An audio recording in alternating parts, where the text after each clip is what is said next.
What was kind of the key to getting Blake going? I wish I had the answer to give you the exact key, but it was good that he got going. It was, we kept a similar routine as far as what days he kicked and that sort of stuff, and we just continued to try to work at it and, did a couple extra drills and film study sessions. And by some drills, we, going through, we call dry kicks, where he actually didn't kick the ball. And so just really putting an emphasis on it and continuing to do that. So it was good to see it go through the uprights for him. Did you uncover anything in the film study work with him that helped him out?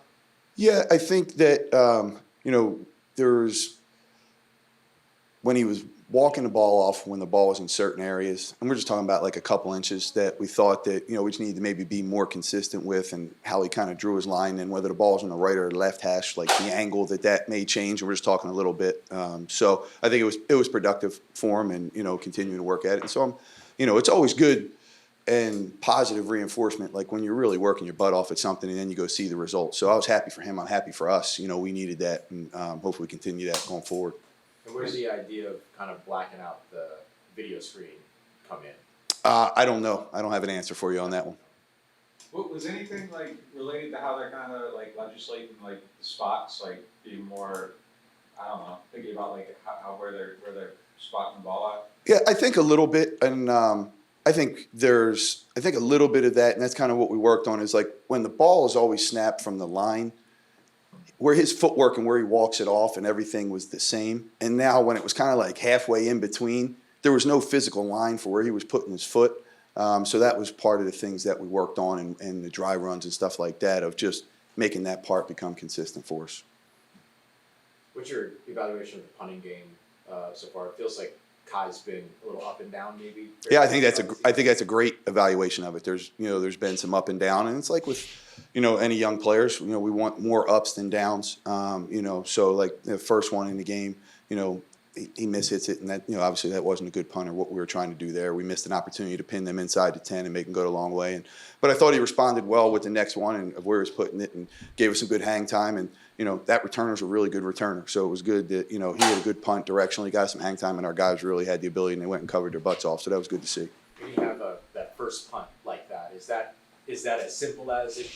I don't want to say anything simple, but is that as simple as where the foot makes contact, or where you make contact with the football, or is that about the direct, trying to push the direction? Yeah, I think it could be a lot of things. It could be, a bunch of different reasons on why it didn't. I think on his angle, he just took too sharp of an angle of where we're trying to put the ball, and that's why it went that way.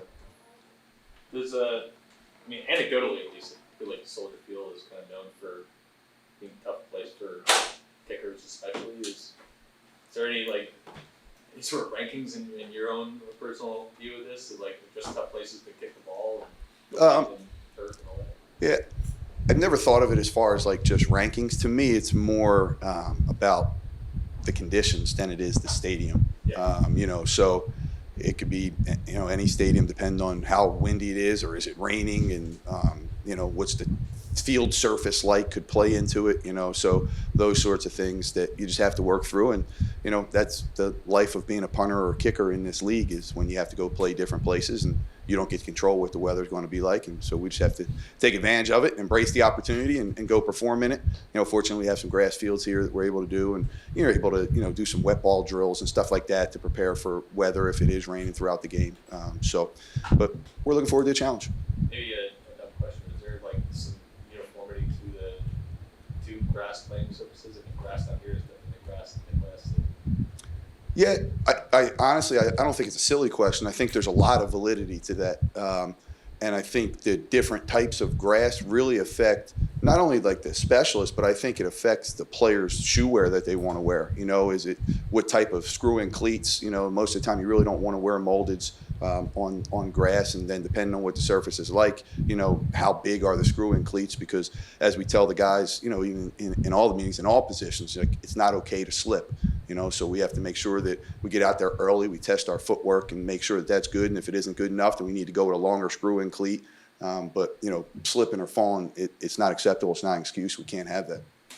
Do you have a way in a less windy environment to prepare for a windy environment? I'm going to say no, you don't. But depending on how windy it is, you guys have been out there. Like sometimes that wind can get going pretty good the further back it is. So it's been great for us to go outside every opportunity that we can to go and kick in that. But for those real big windy days, I don't really think there's a way to simulate it realistically.